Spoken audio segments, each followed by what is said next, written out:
Today I want to talk a little bit about PHP and what that is and what it means for you as a developer. So PHP is a server-side web scripting language. Now, that means a couple of things right off the bat to us. First off, it's web scripting, and that means it's designed really for the internet and internet-based usage. Secondly, the scripting part means that we don't have to worry about having a compiler. It will be interpreted by the PHP engine that runs on the server for us. That just saves us a step. Now, the other part that you probably heard was the fact that it's a server-based language. That means that we can't click on a file on our local file system and have it run PHP. If we do, all we might see is some PHP code. What we're not going to see is the results that we're expecting when that PHP script were to run. So we'll need to have a web server and a browser to view this results from that web server. Now, the web server is going to take and run our script, whatever it is, and it's going to generate HTML, hopefully compliant code that our browser will then receive. Now, we can do a little bit of tricks with PHP and make it return everything from an Excel document to an image, and I've done some of that over my career, but we're going to focus on just returning HTML code for right now. Now, PHP started out as a functional language, and what that means is it was not designed originally as an object-oriented language. However, it does allow and support object-oriented programming, just as a lot of languages that did not start as an object-oriented language now fully support object-oriented coding. So we can use either functional code for short little scripts that we need to run, or if we're looking at a full web-based application, want to look at expandability and complexities through that, we can generate an object-oriented web application. Let's look at how we'll do some real basic scripting though. So here's an HTML page, and we see this as an HTML page. If I come and run this, you'll notice it runs a simple HTML page for us. And it's what you would expect. You see tags, and the tags generate output that the browser understands. A PHP page is normally going to have the extension .php instead of .html.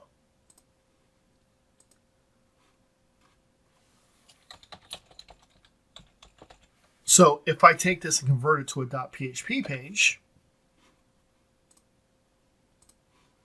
I can come into my browser, give it the PHP file name, and when I go to run it, notice that it runs and it displays.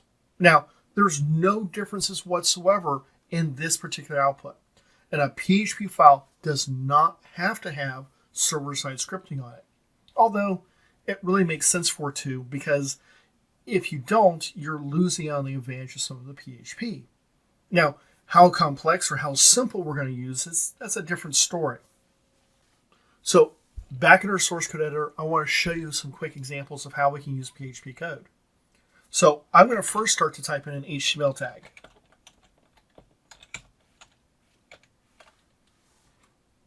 And we have another H1 tag on our page, and that's okay. We'll have two in this example. But I want to show you how we can add some PHP into this tag so we can generate some dynamic code.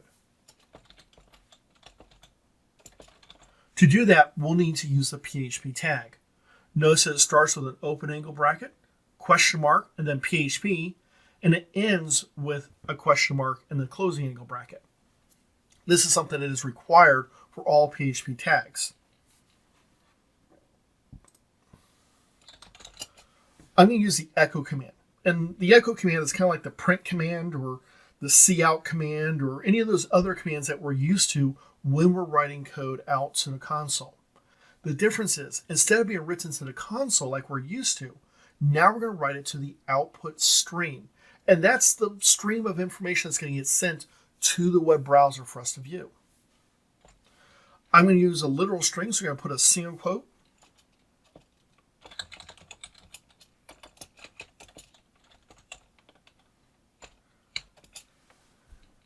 and a closing single quote to close out my string. So all I'm doing is saying I'm generated by PHP. The tags are actually generated in HTML, and this is a literal string, so it's always going to show the same. Now, I could have easily put in variables or function calls or a wide variety of different things in this, but for simplicity's sake, just to show it, I want to start with this. Save our file and reload it, and now we'll see generated by PHP right there. Now, PHP doesn't care what we generate and what we send out to the browser. In fact, if we were to open up the browser source code, it would look like it's HTML code. And as long as we have proper HTML code, there's really no difference, except for the fact that what's generated inside of the PHP can vary between users who run it, or even the same user if they come back and reload it if it's coded in that way. Now, in this example, we had the H1 tag, and it had the contents of the H1 tag inside of the PHP statement.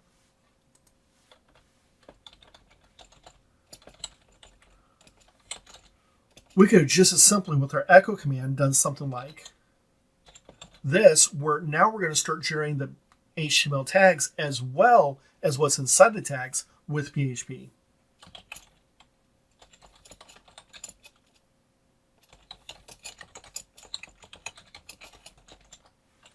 Now it's good form. We'll close our HTML tag, and we'll put a semicolon at the end of our echo statement. And when we generate and reload this page, we'll notice that it's generating the HTML just as before, and it's generating content via PHP. Even though this is very simple literal strings, this does start to show the concept of using the PHP tag to generate HTML or even HTML tags for us. And we could have had this in a loop, and so it could have generated multiple tags and done a whole data set of information. And I've used this personally to generate data sets out of a database, and we generate lots of different tags over a very small section of PHP code.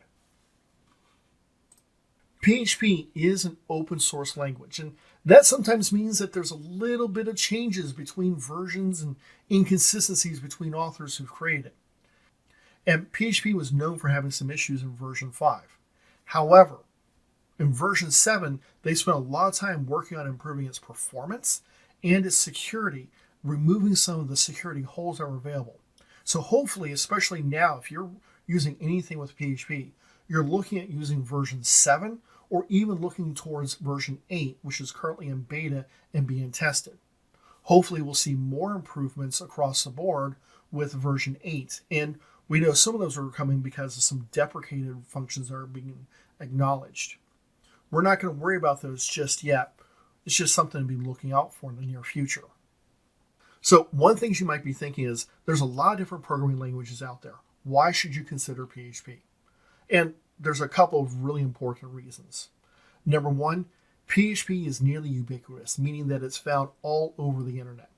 And because it's found all over the internet, it's something that it's easy to find jobs for. And it's easy to run into a project using it, even if that's not your primary focus. I've known I've had that in my own personal experiences in my career. The second thing is, not only is it ubiquitous and not just a big fancy word, that means that it runs some of the most popular software that's out there on the internet. And this includes content management systems like WordPress and Joomla, as well as learning management systems and e-commerce systems and other types of things like that. So knowing PHP gives you a large example that you can start to work on. Some of it being other open source projects, some of it being things that you can find and run anywhere.